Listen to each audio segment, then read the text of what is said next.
No one. What's up, Gator Nation? Welcome into the latest Gators Online podcast. Zach Albaverdi and Nick Del Torre coming to you live from Spurrier's Gridiron Grill. Where the menu tonight is crow. That's what I was about to say, Nick. We've got some crow to eat on this show, and we've got an SEC opener to preview, but Nick's been eating his crow all week. He's been eating his crow since Saturday night when he had to write his 5 thoughts. I really have not faced the music yet, Nick. So if you're listening to this now, the handle is at Zach Albaverdi on Twitter.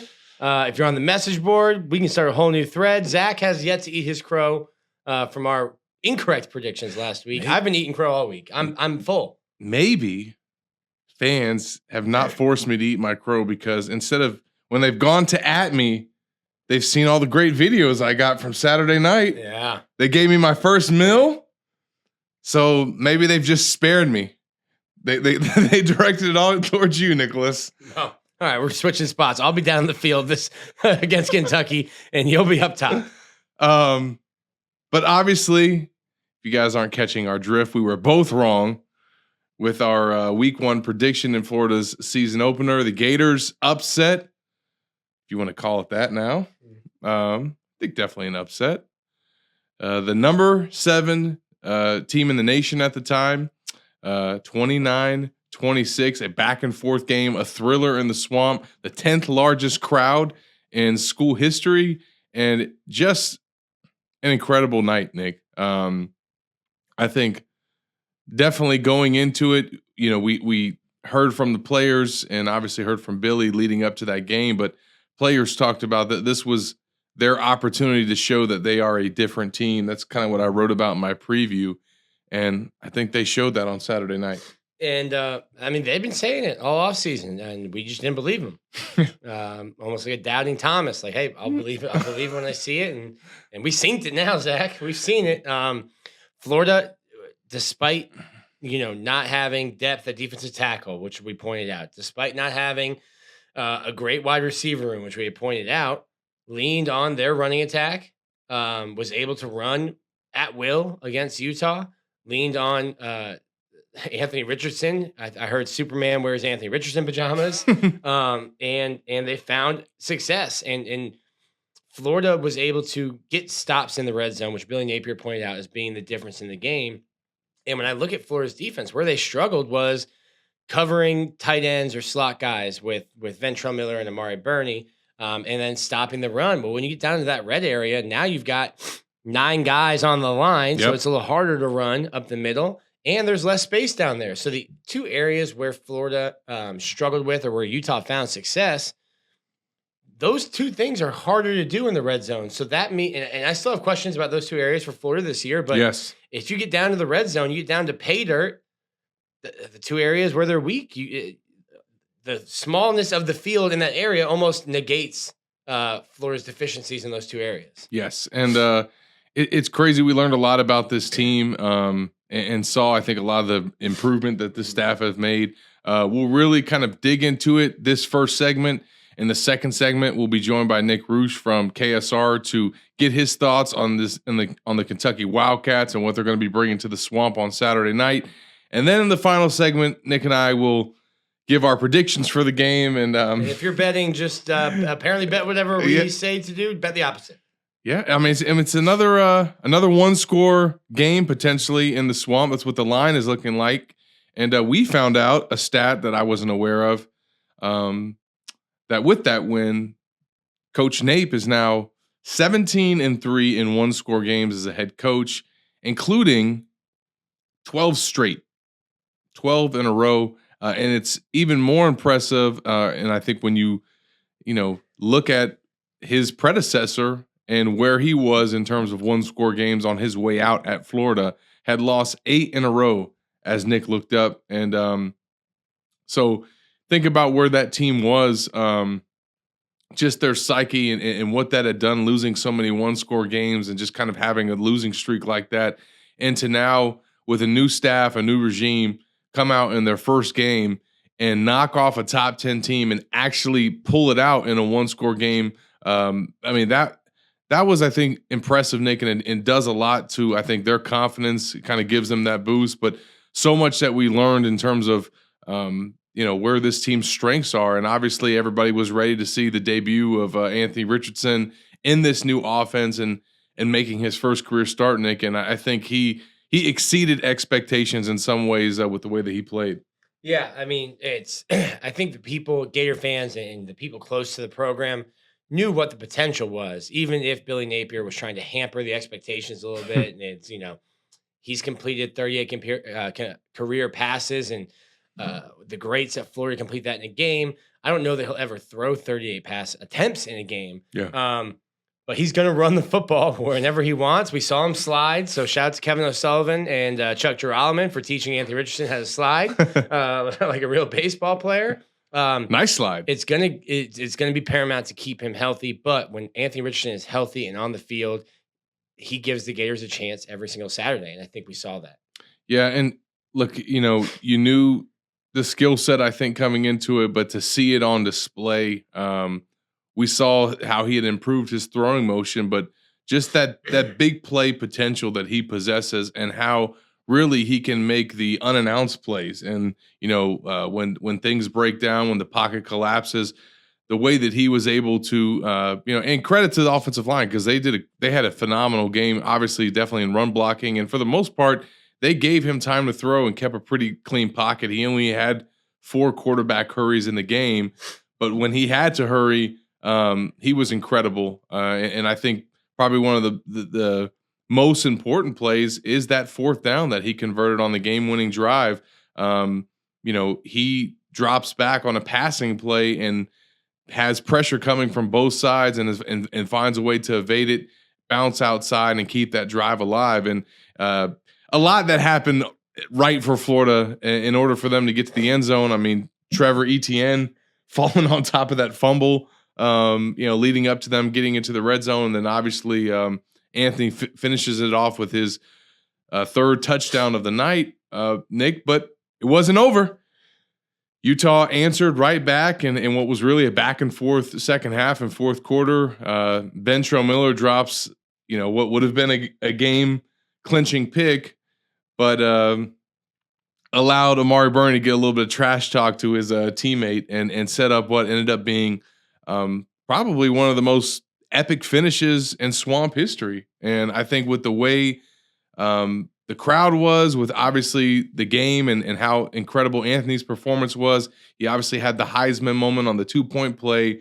And then you cap it off with Amari Burney calling game in the end zone with that diving interception. We started a thread about it on our board, Nick, on Gators Online. But in terms of best games in the Swamp in school history, I mean, that's definitely top 10. And in terms of the significance of it, we'll find out in years to come. But it could prove to be pretty significant down the road. Yeah, and I wanted to give a shout out to Florida fans. I was at the cock block, Jarvis Moss blocking, and that was probably the best finish at a game, because I think that was like as the clock ticked to 0. Yeah. And that was the loudest single moment. I was at Tebow's senior day. That place was loud the entire time. I mean, Aaron Hernandez scored a touchdown and kicked the ball almost out of the stadium. But that environment Saturday with 90,000, and if you had a ticket and didn't show up, to not make it 90,800, 90,799, that was a really, really cool environment. And I think I talked about it kind of all week, how excited I was, looking forward to what I thought was going to be a great environment. But the fans, including the student section, I'm always hard on the students for showing up late, leaving early. They were there in their seats on time. That place was electric. It was like a living, breathing entity on Saturday night. So shout out to the Florida fans, and y'all had so much fun last week. You're doing it again. The Swamp is sold out for Kentucky. That's 3 straight home sellouts going back to the FSU game last year. The LSU game is sold out later in the year. And I don't think Florida fans have forgotten the scenes in Lexington last year. Now, listen, you're not going to get on the field at Ben Hill Griffin Stadium. Florida's not going to allow you to do that. But I think there's some players and definitely some fans that remember what it looked like last year in Lexington when they rushed the field, and I think there's some payback to be served. And then shout out to Billy for the video that he made this week, kind of looking back on some of the epic moments in Ben Hill Griffin Stadium history with the aerial shot of the swamp on Saturday night. I think you located who took that shot. Yes. I don't know off the top of my head, but on Instagram it's called My Aerial Vision, I think. Okay. And Billy Long made a really cool video. Shout out to Billy Long 07 on Twitter. Just reliving some of the best moments and including this one in it. And some of the games he included, Florida FSU 97, the cock block that Nick mentioned, the 2 Tennessee games from 15 and 17, Florida LSU, the Brad Stewart pick 6, and then this game. I think for me, Nick, Florida FSU is always going to be number 1. It's going to be hard to top that, especially when you spoil an opportunity for your rivals to win a national championship. I think the cock block, you can make an argument that deserves to be number 1. It might always be because of what it meant in terms of winning a national championship. And, Florida Tennessee is up there for me. Florida LSU is up there for me. But, those are also games that happen in eras where ended up being not that significant, in the long run. So we'll figure out where this Utah games, but if Florida ends up becoming the program that's aspiring to be under Billy, this could be kind of the start of that. And from that standpoint, I think it's one of the top 5 for me that I've experienced. There's been some great games, obviously, throughout the 90s and then even before my time. But when you consider that it was the 10th largest crowd, the way that the game played out and obviously the finish there at the end, it was incredible, and obviously the way for the Napier era to kick off. Yeah, that was my 50. I did the math before. I was trying to see if I was coming up on any milestones, and then realized that I've already passed them all. That was my 57th game in the swamp working, and that was the best environment, hands down, of the 57 games that I've worked. What would you say would be the closest comparison? I think Auburn. I think Alabama and Auburn. The Auburn game when P. Ryan had the long touchdown run to let Gus Malzahn know that might have been the loudest. That he was indeed SEC fast. and then the Alabama game last year. But I think, other than a short period of time, so like Florida, Utah kind of got the Ben Hill Griffin Stadium out of the game for like maybe 5 minutes. Yeah. You get the fumble from Montrell Johnson, they run down and score, and then your offense is on the field, so now you're quiet again. So like there was a period of time where the stadium was deflated because of a turnover that immediately turned into a touchdown, and then, our offense is on the field, so we can't be loud now. Yeah. So there was a short period of time early in the game where I'm like, dang, they already got this awesome crowd out of it. This could go bad. And then Florida goes right down, scores. Yeah. And then it's a back and forth game from there, with the crowd going absolutely insane when Florida scores right before halftime to take a lead into halftime. And then from there was no sitting down. There was no thinking about, man, I'm going to lose my voice. It was just full throat the rest of the game. Yeah, and it's impressive that now they've come out now. You mentioned that they're going to have another sellout. I just think that this sets the stage really for a special start for Florida to kind of kick off the 2022 season. Anthony Richardson obviously got recognized there. SEC Offensive Player of the Week. Davey O'Brien, Quarterback of the Week, and got a lot of special moments there for Florida to open this season. I found a new pin for my profile, Nick, a new pinned tweet. I had Brad Stewart's pick 6 up there since 2018. I hadn't gotten a moment or something that was worth taking it down.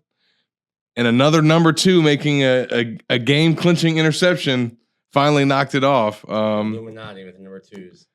But see, like that to me is like you mentioned Alabama and then even Auburn, like obviously the Alabama game Florida didn't win, and then Auburn, you didn't get like a end of game finish like you did with Tennessee or you did with LSU.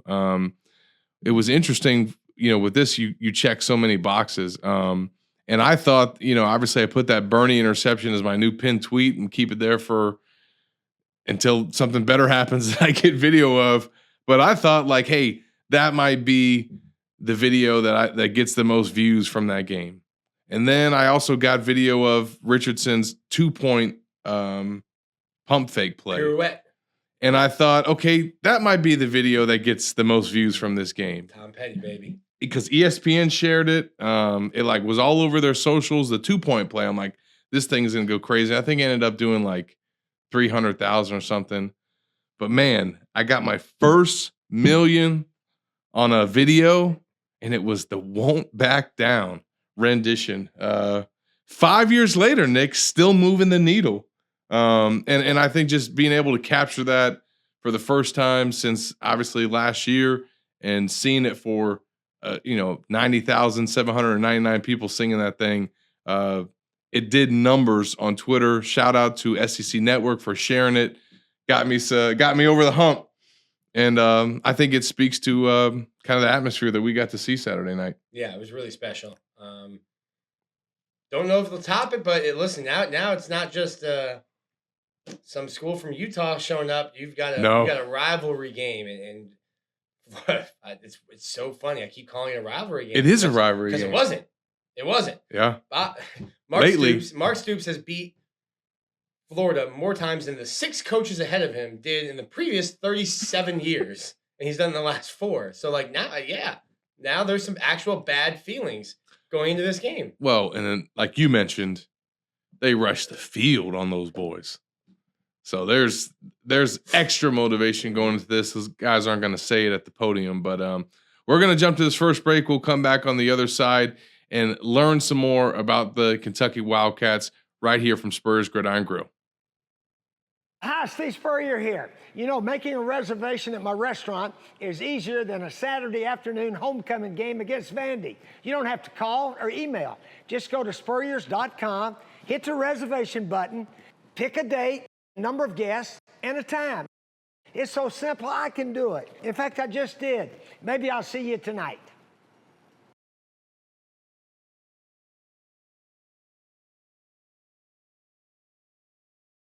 Welcome back into the Gators Online podcast. We're now joined by our guest of the week, Nick Roush from KSR, and he's getting ready to head to Gainesville for this SEC opener between the Gators and Wildcats. Nick, appreciate you joining us, man. How's it going?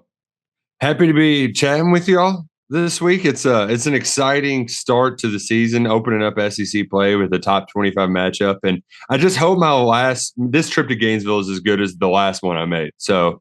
I'm sure your listeners have different memories of it, but it worked out pretty well for Kentucky 4 years ago. Now, I want to get into Will Levis because I think the devil works hard. Kris Jenner works harder. Whoever is in charge of Will's marketing is the hardest working person in America. How you can turn eating banana peels and putting mayonnaise into coffee into social media fame. I don't know if I can afford them, but I need Will's marketing team. Who's behind behind the scenes of him going viral? The thing is it might seem like it was some articulated plan, but I think he's just a 20-year-old who saw goofy stuff on TikTok and decided to do it himself, and Will is he's kind of like with all of the name, image, and likeness stuff that's become so popular. His personality was really built for it. Uh-huh. And especially at a place like Kentucky where there's been Mark Stoops has shown that there is a hunger for football. And for the longest time, any sort of success was defined by Kentucky football quarterbacks. And Mark Stoops did it without any quarterbacks. So the fact that this guy came in, did the goofy stuff to get our attention, but then he had the play to back it up, really endeared himself quickly to Kentucky fans. And now he hasn't done any of the goofy stuff in a while, but he just got an endorsement from a local soda, L81. It's kind of like a ginger ale. It's been around for a long time. I'm almost certain that there's going to be some commercial with him putting that something weird in that stuff. So I can see it coming a mile away. Put some soy sauce into ginger ale and like, hey, this tastes like Coke now. Now we've been hearing a lot about Will. Heard from Billy this week and kind of got his thoughts about him. He called him one of the best quarterbacks in the nation. There's been so much hype for Anthony Richardson going into the year that we've kind of dealt with in Gainesville. What's it been like in Lexington, leading up to this season with all the hype surrounding Will Levis and some of the first round projections that he's gotten. You know, it's unusual for Kentucky fans to enter a season this optimistic because there is. I know a lot of people said last year, like, you know, Mark Stoops has the best job because Kentucky fans have low expectations, and that's right. That's true. But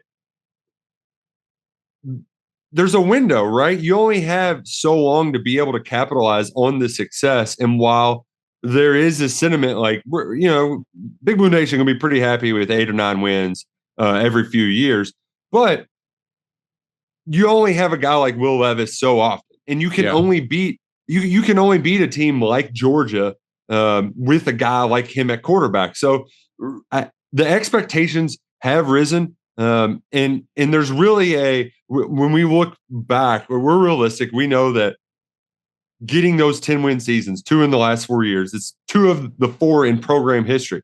That's awesome. That's amazing. That's incredible. But you'd like to get one trip to Atlanta out of the Stoops tenure, right? You'd like to get one. And it feels like the time is now with a lot of guys coming back, including Levis. There's a lot of experience on defense. If you can get Chris Rodriguez back in onto the field, then you feel like you have enough talented pieces to be able to have these big wins on the road at Florida, at Tennessee, and who knows, maybe knock off Georgia. But Kentucky fans have been dreaming big this offseason, and they're really going to start dreaming big if they can pull off a victory in the Swamp this Saturday. Yeah, and I want to ask you about Chris Rodriguez. So Steve Spurrier, as we sit here in his restaurant, used to always needle Phil Fulmer because his guys, Florida would typically play Tennessee the 3rd or 4th game of the year, and Tennessee would have some guys get DUIs or get in trouble in the offseason, and they would have a very convenient 3-game suspension and then play Florida in the 4th. And he always kind of needled him for that. I know that Chris had a DUI and that was going to be handled with the team, but it seems like it's not Stoops' decision and that this is an NCAA thing that's kind of carrying on now. So is there even a timeline to get Chris Rodriguez back? And then Kentucky loses another running back, unfortunately, to an ACL. And what does the Kentucky running game look like coming down to Gainesville? Well, and that's been the frustrating part for Mark Stoops is because in their timetable, they believed that they would not only know something, but that it would also be within kind of a 3 to 4 game window. And I know many fans like myself were like, let's just make it a non-conference suspension, you know, say work your way around so you can be available for that Florida game. Where it actually really hurts now is they were expecting to have Jordan Wright back this week for the game Saturday. He's a Broward County guy from Fort Lauderdale, has a ton of, he's a havoc outside linebacker, super senior, team captain that's scored a couple of defensive touchdowns, pick sixes, forced fumbles, and they just haven't heard back from the NCAA. You'll never believe this, but they're taking their sweet time. So now, I mean, I asked Mark about him on the SEC teleconference, and he had no update Wednesday. It sounds like he's not playing Saturday. Yeah, I mean, and that's those guys have been practicing throughout this entire process, but they still don't know anything. So now you're kind of playing with the hand you're dealt. And for the running back room, that means playing a redshirt freshman quite a bit. They've got Kavosiey Smoke, who's more of a jitterbug, big playback. But then they're going to have to lean on Lavelle Wright, who is from Kentucky, powerful guy, but he dealt with a lingering hamstring issue. So the running back room is thin. You're also shuffling the deck on the offensive line. And then on the defensive side of the ball without Wright, J.J. Weaver is a stud. He's played well in his 2 games against Florida. He's another Broward County guy that ended up playing his high school ball back in Louisville. But behind him, it's a true freshman. You know, there's not a lot of depth at those critical areas. So maybe the NCAA gives a call Friday to alleviate some of the stuff, but most folks are expecting to be without Chris Rodriguez, and that really hurts in the red zone. Mm-hmm. Kentucky, in the first half, they had 4 red zone trips last weekend. One of them ended in an interception in the end zone on a 4th down. They had kicked 2 field goals the other 2 times. Rodriguez is the difference maker there. Whereas on the other side, Anthony Richardson, he's a red zone monster. So that could ultimately be the difference in Saturday's game. I want to get into J.J. Weaver. He seems to enjoy talking about Florida the week of the Florida game. He mentioned Kyle Pitts, and Kyle Pitts wasn't going to do anything. And then on your very website this week says, yeah, Anthony Richardson can run, but he can't run this week. And I just want to, who's telling him like, hey man, let's just say nice things about Florida this week. Like, let's just, Or they're not say great, anything. They're great. Or maybe even the next question. Well, the thing that JJ, this might be the time where he understands it, because he, you can say like 4 or 5 nice sentences about Anthony Richardson, but then when you say, well, when we do this, he's not going to be able to run. It's like, just leave that last bit out, because that's the one bit that everybody latches onto. I love the fact, though, that he is still like seething to get Kyle Pitts back, because Pitts did have a big game back in 2020 against Kentucky, but that was Weaver's first start. And when Weaver was guarding him, he actually did a pretty good job on him. He had a career high tackles, 2 for loss before he got that ACL injury. And I wherever JJ ends up going, because I ultimately think that he can become an all SEC caliber type player and go play in the NFL. He wants to get Pitts back real bad, but Weaver is Kentucky needs him to play like the guy he can be in this game. He isn't Josh Allen, but he can make those kind of plays, right? He can be the difference maker that makes 2 or 3 plays. He did it last week. He had a strip sack and a block punt in his first game back. I think that first game, there is sort of an acclimation period for those pass rushers to go up against new guys. He's the one that if you can keep him from getting us from, he's the guy that can get Anthony Richardson dirty, right? He's the one that has the right size. Kentucky's a little inexperienced on the defensive line. He's the difference maker that can impact a game. And maybe that bulletin board material might draw a little bit more attention from the Florida offensive line on Saturday. Now, you mentioned offensive line, with Kentucky's. How much is that a concern, especially from a pass protection standpoint? Coming into this game, they gave up 4 sacks again to Miami of Ohio. I asked Stoops about it. He felt like, some of those were just, technical issues or communication issues. It wasn't like their guys were just straight up getting beat. But how much is that maybe cause for concern heading into this matchup where they'll probably face some better pass rushers from Florida? Yeah, Kentucky's original plan was to get Tyler Steen from Vanderbilt, right? They whiffed on him. Their former offensive line coach goes to Alabama, and he takes Tyler Steen with him.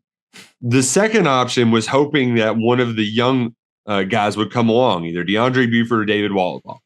I think they were going to roll out Wallaball and just test him in that first game regardless.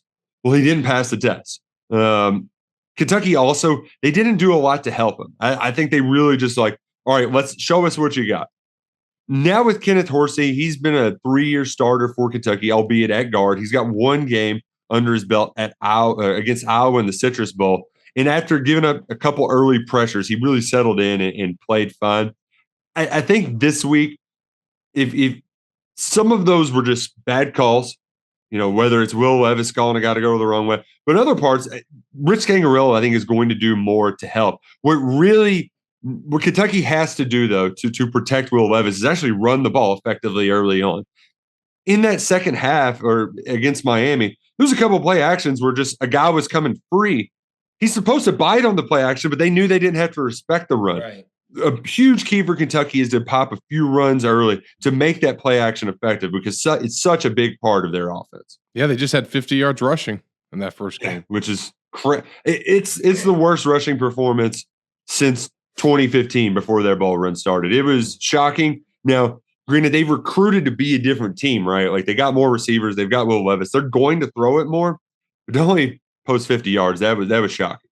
It's interesting because I think the reason Stoops has had success is he came in and said, this is our identity. And now we are recruiting towards it. We are developing towards it, and we are going to play to that. And Kentucky has always been big, physical. They were going to impose the will on either side of the offensive line. And granted, like you said earlier, they didn't have a quarterback like Will Levis. And if you have that kind of talent, let's start changing things around. But to me, Kentucky has gotten to this point under Stoops because they've recruited and developed and played to an identity of we're going to impose our will. So it's just to me, it's kind of surprising getting a Kentucky team that is like the total opposite of that. Yeah. It's like, well, we're missing, but you're missing your running backs. Like it's hard to impose your will in the running game out your top 2 running backs or 2 of your top 3. Well, and I think part of that is that there is a ceiling when you have an identity in that physical running game and hard-nosed defense. I mean, it's apples and oranges. It's a different level, but like that's why Nick Saban had to reshape his passing game. And instead of just being a steamroller and running the football down people's throats, he had to open things up. And Stoops is smart enough to know that they reach a certain point because of that identity they had in the running game. But now you've got to incorporate more of the passing game. You've got to get some explosive athletes on the edge. So I have some breaking news too. Jordan Wright will be available 4 games this weekend. So that's significant. That's significant. All right. Breaking news right here as we record. And that's significant, and we'll talk a little bit while you get done with what you need to do. But just like you said, obviously not Will Allen. Is that did I get the name wrong? Might have. Josh Allen. Josh Allen. Obviously not Josh Allen, but that kind of guy. And it'll be interesting to see how Kentucky handles Anthony Richardson. Last week, Utah didn't really spy him. But he does make you play 11 on 11, and at 6'4", 230, he is a guy that you're going to have to figure out a way, like Nick said, to get him on the ground. And that's not necessarily what a 6'2", 190-pound cornerback or safety will be best at doing. And I'm interested to see, the plan that Stoops has for him as well. I mean, if somebody's going to devise a game plan to frustrate Anthony, Stoops would be one of the candidates. And the you want to have your edge guys, right? Like those are the most important when you're playing a scrambling quarterback. Now, granted, getting that interior pressure is important, but particularly just from a scouting perspective, Kentucky just played nickel all last week because they were down an edge. Now they're going to be primary 3-4. That's just, it's different. You're going to be, especially if you're doing a zone running attack, you're going the same direction, but it's going to be a different guy there. In that nickel position, they were playing a true freshman a lot. So Alex Afari, this blue chip kid from Cincinnati, he's going to get some snaps, but you'd rather have more of those go to the super senior. So a positive development on the UK front as we're talking. As we look at this matchup Saturday, what do you feel like are some keys to the game for the Wildcats? You've already probably touched on some of them, but in your mind, to see them coming out with a win, what has to happen? Well, the few trends in the Kentucky wins over Florida, which is a weird thing to say. I'm not accustomed to saying trends in Kentucky wins over Florida, but they've been low scoring affairs, right? Kentucky held Florida to 16 and 13 points. The turnover battle was even. You didn't have the Wildcats shooting themselves on the foot, and they forced enough to make plays. Weaver got a big interception last year at Florida that set up a score to put them up 10. And then once again, it's that when you're in scoring territory, maybe not even necessarily the red zone, how do you perform? Florida punted one, Mullen called a punt on like the 37-yard line last year of UK's. Being able to capitalize in those situations, and also for UK to score an explosive touchdown or two, because getting inside the 20, it's difficult to operate for Florida or for Kentucky. So this is one of those weeks where last year UK was one of the worst teams in all of FBS. I think they ranked 122nd in turnover margin. The defense didn't force enough takeaways. Anthony Richardson, he was clean last week. He didn't get sacked. He didn't cough the ball up any or turn it over any. Kentucky's got to get some of those. If they can get some of those, keep it a low-scoring affair, and put up points when those opportunities present themselves, they can come away with a win. I'm also curious. I don't know how much of this is I'm curious from your end how much it is just a media talking point, but like, is there? It feels like Napier's really trying to combat the Nick Saban rat poison this week, because Florida has been the talk of college football since that win over Utah. Yeah, I mean, Nick wrote about it on Monday, and I think we got that sense. Every time that he's spoken this week since they got ranked number 12, talking Well, about Zach how and bad the tape was. Zach and I predicted Utah to win. I had a Utah win sharpied in back in December. Like in my mind, there was no. I think the only people that believed Florida was going to beat Utah Were in the building. Were in the building, And the diehard fans.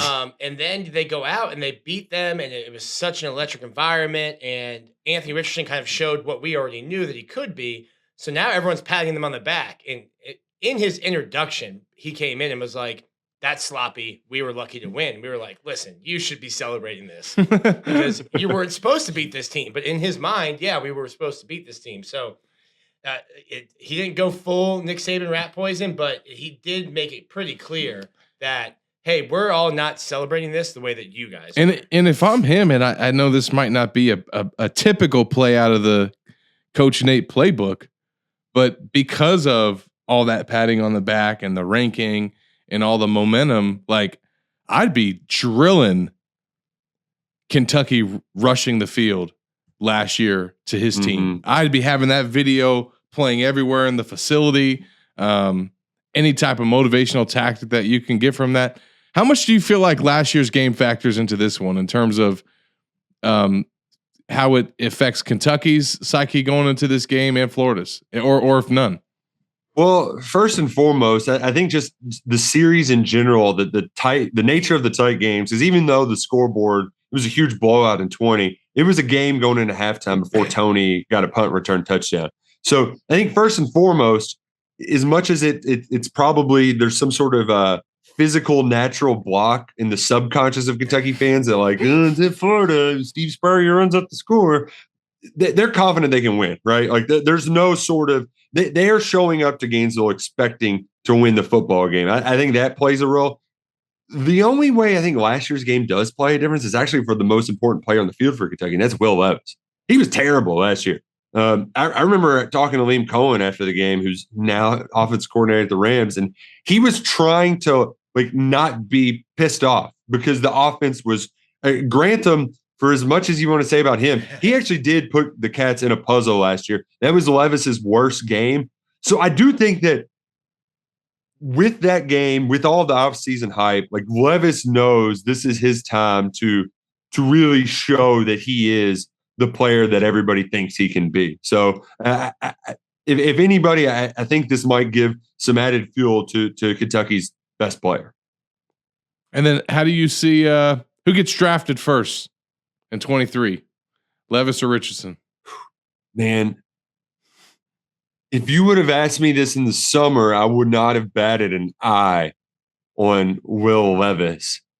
You know how I see it shaking out, guys? As of right now, I still see them being in that like Stroud, Young, or top 5 guys. Mm-hmm. And then that next group, they're like 1 or 2 picks apart between 13 and 15 or something like that. Like, because you know how NFL teams are. They get so desperate. I mean, they're desperate for quarterbacks. So like, even if you thought they were fringe first rounders, they're gonna go much higher than expected. But ultimately, it's just whoever turns the ball over less this year. Yeah, it seems silly, but like they both had their turnover problems in year 1, kind of getting a lot more reps. Whoever turns it over less this year will be enough to convince some of these scouts, like, okay, we're good. Yeah, and probably whoever turns it over less on Saturday is going to win the game. So always a key stat. It's funny, as much as we do this for a living, like it's really just whoever turns the ball over less and scores in the red zone is going to win. You can say it about almost any game. You're saying the quiet part out loud. They're not going to read our stories now. That disregard what Nick just said. That's not it at all. Read all of the analysis all week long. Well, listen, Nick, we had fun visiting with you, man. Really appreciate the time and perspective on Kentucky. Enjoy your trip to Gainesville. Hope you get to enjoy your Friday night out. And we will see you in the press box, my friend. Nick Roush from KSR. And make sure you guys follow along to all their content. And it should be a fun weekend in Gainesville, man. Thanks, guys. It's been a blast. Can't wait to see y'all down there. Absolutely. We're going to jump to this last break. We'll come back on the other side and wrap up the Gators Online podcast. Football is back. There isn't a better way to enjoy watching your favorite team than by playing daily fantasy sports with our friends at Prize Picks. Prize Picks is the simplest form of real money daily fantasy sports and pits you against the numbers. Whether you're a fantasy sports nut or a casual fan looking to add some excitement to the games, Prize Picks is the perfect game for you. It's the best way to have action on the game in states like Alabama, Florida, Texas, Georgia, Kentucky, and over 70% of the United States. Prize Picks is currently operational in over 30 states and Canada. You simply select 2 to 5 players and predict if they will go more or less than their Prize Picks projection. You can win up to 10 times your money on any entry. Download the Prize Picks app or visit prizepicks.com and sign in using the code GATORS to get an instant 100% bonus up to $100 on your first deposit. So if you deposit $100, Prize Picks will give you $100 back. If you deposit $50, Prize Picks will give you $50. That's free money. Don't forget that Prize Picks app or prizepicks.com and the code GATORS to claim your bonus today and take your viewing of your team to the next level this season. Welcome back into the Gators Online podcast. Appreciate Nick Roush from KSR for joining us in the last segment, giving us his thoughts on Kentucky. And now we will give you guys our thoughts on this game. We'll touch on a couple other topics here to close out the show, but we got to lead with the Werfel Man of the Month for August. Nick, take us away.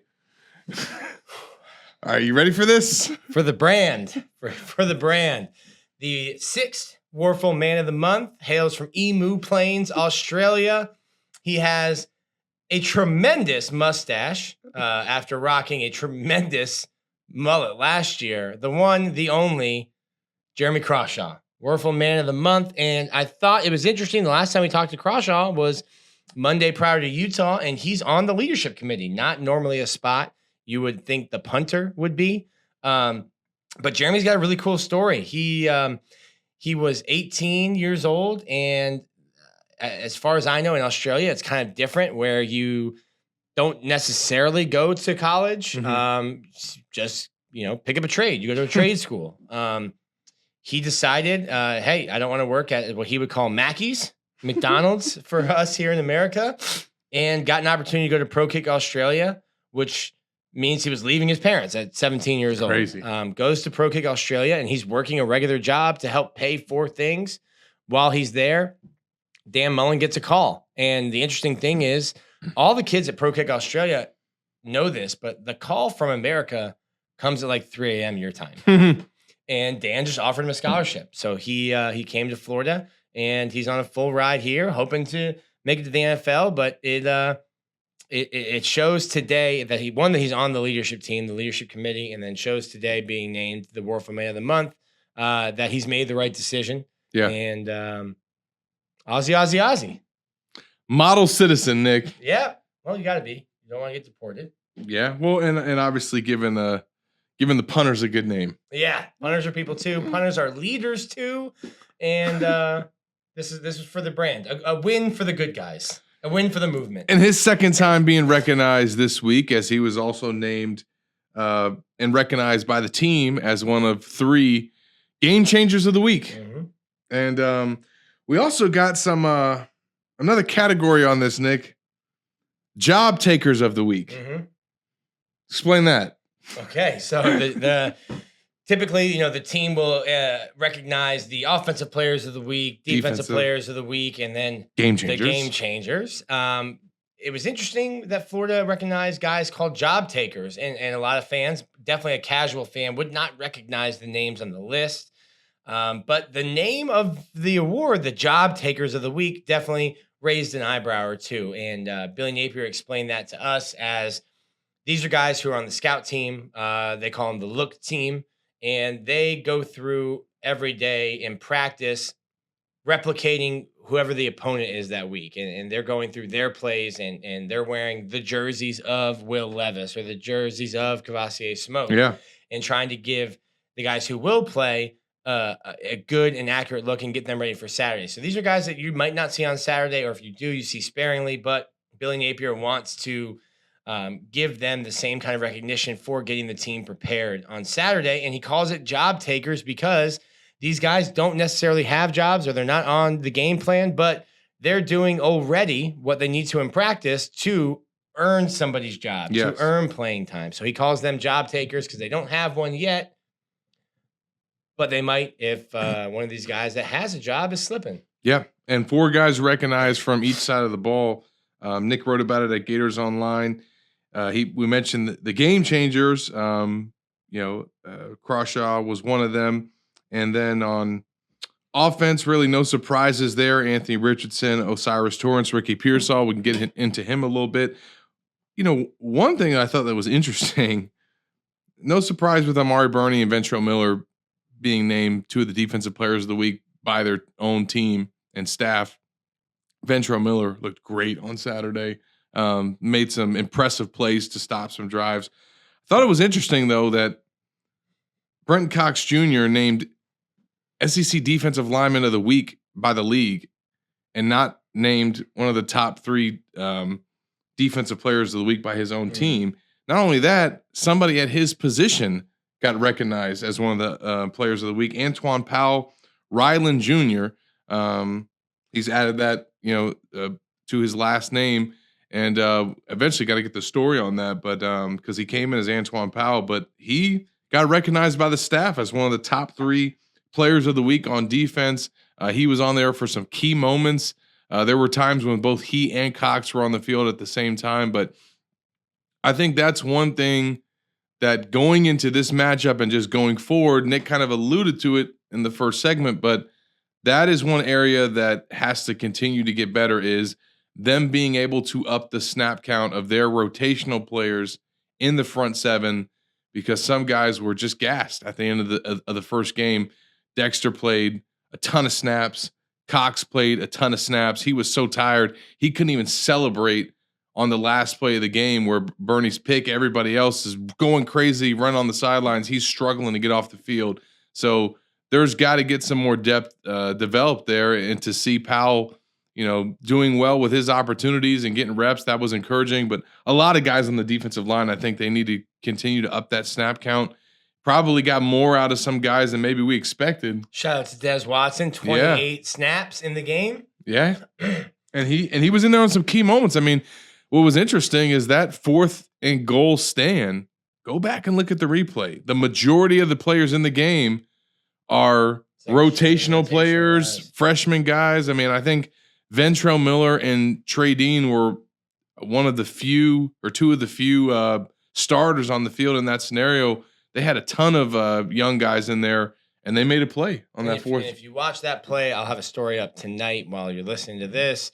It's Tyreek Sapp that really takes on a double team and creates a lane for Ventrell to meet the running back in the hole before the goal line. So shout out to Tyreek Sapp. He played 3 technique, 5 technique, and he played 2 snaps at nose tackle. Yeah. This is a 260-pound guy who is just so excited to be on the field and playing this year after being a scout team guy last year.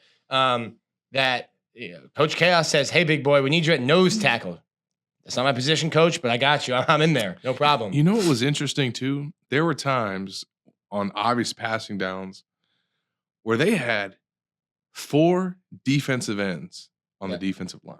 And I love that. We're not trying to fool anyone here, Nick. We're coming. We're coming. Coming. We know you guys aren't running the ball. This is an obvious passing down. We're putting all defensive ends along that defensive line. No tackles in the game. I thought that was really smart personnel decision-making by Patrick Toney.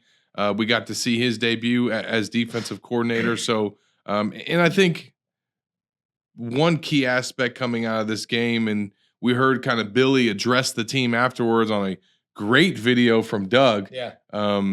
We learned why the UL fans were mad when Doug left. Yes. He put out the first episode for their Journey series that we'll get to see this season from the Gators, and just an incredible behind-the-scenes look. Seeing Billy pregame, postgame addressing his team was pretty cool. And then he had a message to his team afterwards that basically said, look, you guys can play football. Like, you've been playing your whole life. That's not what this is about. Talent has not been the issue. You control the things that have been holding you back and that have been keeping you from winning these top 10 games. And really, it's because you guys don't know how to play as a team. You guys don't have the chemistry, and it's been lacking. And I think Bernie gave a great example in one of his interviews this week where he said, hey, at the end of game situation against Utah last year in the defensive huddles, we would have been cussing each other out. And that wasn't happening in this game. And I think that's, pretty encouraging that they got, off on the right foot to start the season. Yeah. And listen, while everyone is celebrating, Billy was there being the party pooper for the entire Gator Nation, and there are still areas to fix. And if we get into our Kentucky preview, I think I'm less concerned about those areas this week because the areas of concern for me are running defense, and I think it showed up. I said it in our preview. I wrote about it. We've talked about it ad nauseum. Florida's interior defensive line, like Dan Mullen didn't leave the cupboard bare. But you can't have a 10-person dinner party. There's not enough plates to have a 10-person dinner party, but there's some nice plates in the cupboard. and I think you see that. We had some people asking, man, Gravon Dexter played a terrible game. I'm like, he played 68 snaps. It's a lot. He starts getting pushed off the ball, pushed off the line in the fourth quarter. Why? Because he was playing his 57th snap to start the fourth quarter. People actually thought that Brenton Cox was mad. On that last player, like he was like played 60+ snaps. No, my man couldn't even walk off the field. He couldn't even celebrate them winning the game. Yeah. So Florida's deficiencies right now are linebackers and coverage, and that's just not Amari Burney's strength, and it's not Ventrell Miller's strength. I told you about Brant Kuithe. Like Brant Kuithe's going to hurt a bunch of people's feelings this year. That's not just Amari Burney. Yeah, that guy's going to be an All Pac-12 tight end, and he's going to be an NFL draft pick. But those still are Florida's deficiencies. But like we said earlier at the beginning of the show, when you get into the red zone, the smallness of the field negates those. So for me, Florida's defensive line depth is going to struggle against the run. Kentucky's not going to run the ball really well. Kentucky already had red zone problems on their own against Miami, not the Canes, the up north Miami. So to me, the areas where Kentucky can take advantage and has mismatches against Florida, that's not what they do well. Kentucky throws the ball well, cool. Like I'm fine with Florida's pass rush against a Kentucky offensive line that's already shifting, already scrambling after playing again the northern Miami. And I like Florida's secondary. So to me, I think Florida has where Kentucky is strong plays into Florida's strengths. Where Kentucky doesn't do well, that's where Florida's deficient. So I don't think it's a good matchup for Kentucky this week. I'm sure there's fans just like seething mad right now. They're like, no, Nick was so wrong and so confident last week. I need him to be wrong and confident again this week. But for me, I see Florida being able to stop what Kentucky does well, and Kentucky not being able to take advantage of Florida's deficiencies. Yeah, and I mean, you mentioned the concerns with Florida's rush defense over the course of the game, and then you're talking about a team that rushed for 50 yards last week. So there's just not that there. I think the fact that Florida wasn't able to come up with any sacks against Cam Rising, that's something that going into this game, Tyreek Sapp talked about that they were kind of motivated to try and get the quarterback on the ground. And when you know that he got sacked 4 times a week before, they're probably, chomping at the bit to get after him. And then obviously on the offensive side, you got to play just a cleaner game. I think Anthony's now gotten those first game jitters out of the way. He talked about that post game, just kind of dealing with that and his first home start and everything that was on his plate. Now he's gone out. He's had that fourth quarter moment. Coach Nape has made his heart freeze, as he talked about when he told him, hey, we're about to go for the game winner right here. And now he's had that experience. So from that aspect, he should be a lot more comfortable in this game. But there's a lot of things that he can do just in terms of his operation that he said could be a lot cleaner. And then they can just play cleaner ball. Anthony didn't have any turnovers, but 2 of the running backs put the ball on the ground. And one was catastrophic, and the second one could have been even worse. That could have ended basically their chance to win the game. So not allowing Kentucky to get some short fields or shooting themselves in the foot when they get in UK territory, that's going to be really key for Florida in this game. But honestly, more of the same. Have that offensive line go out there and set the tone. This is going to be another test, or I guess another measuring stick to see how this rushing attack and Florida's offensive line and them coming after it with Anthony and his dual threat ability, how it measures up against an SEC defensive line, an SEC defense, and a really, really talented defensive mind in Mark Stoops.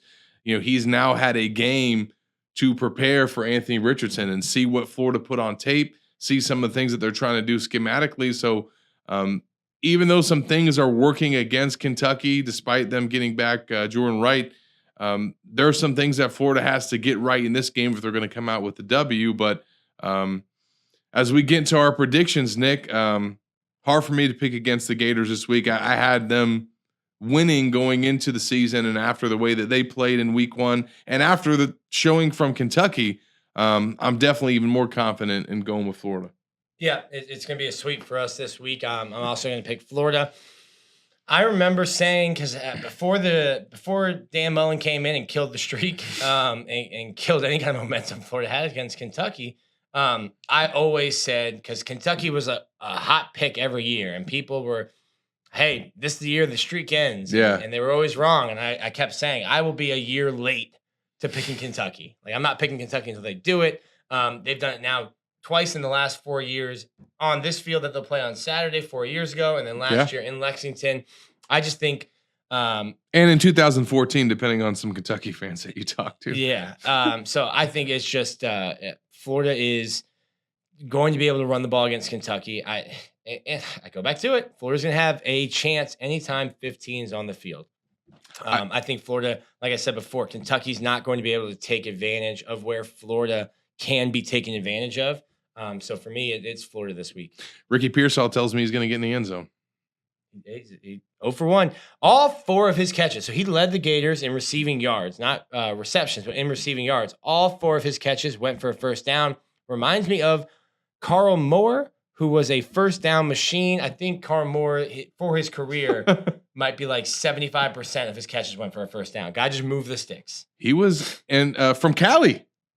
One of the few players from Cali that have come to Florida and have had success. And if you were watching the game on Saturday, or you're watching the rewind on YouTube and you're wondering, what is that stick or cane or scepter that's on the sideline? Go to Gators Online and find out what it is. The name is actually the Baller Baton, and there's a really cool backstory to that. So we'll see if Ricky Pearsall can get his hands on it Saturday night in the Swamp. He told me he's planning on it. So we're going to find out what happens as the Gators open up SEC play. And because of a sellout crowd, the huge weekend that they had last Saturday, another big night for recruiting. Make sure you guys stay locked with Corey Bender, Donovan Kaiser. They're going to be on top of all the visitors that are going to be in town. You got Keon Keeley, 5-star edge from Tampa that's supposed to be in the Swamp for an unofficial visit. It was supposed to be an official, Nick, and then he saw how great it was and was like, you know what? Let's just make this unofficial. I'll double back for an OV. So this is big for Florida to get him on campus for that. DJ Lagway, 5-star quarterback in the 2024 class. So that's just some of the heavy hitters that are expected in town. And if Florida can have another win in SEC play in front of a sold-out crowd, I think that's going to make a really strong impression on all these guys in town. So appreciate Nick for joining us from KSR to give us his thoughts this week on this matchup. Nick and I showed up to eat our crow, and we appreciate you guys. Let him have it. I've been getting it from every angle all week. Let him have it. I've just been in the cut. But I showed up. I think I'll feel confident showing up next week with my pick and Nick's, and we'll see how the game plays out. And then we'll be back next Thursday to recap it and get you ready for another non-conference game in the Swamp against the Bulls. For Nick Del Torre, I'm Zach Albaverdi.